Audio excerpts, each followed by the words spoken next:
Sa tahimik na kagubatan, mayroong isang mabait na aso na nagngangalang Bibo. Kilala si Bibo sa pagiging magiliw at matulungin, lalo na sa mga kapwa niya hayop sa lugar nila. Araw-araw, nilalakad ni Bibo ang kagubatan para tiyakin na ligtas at masaya ang lahat.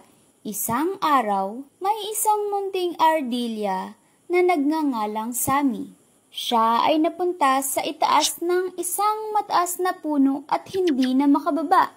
Si Sammy ay sobrang takot at hindi alam kung paano makakababa. Narinig ni Bibo na tila may humihingi ng tulong. Walang pag-aatubiling, nagtungo si Bibo para alamin kung sino ang humihingi ng tulong. Nakita ni Bibo ang munting ardilya sa taas ng puno. Dali-daling umakyat si Bibo para maibaba si Sammy.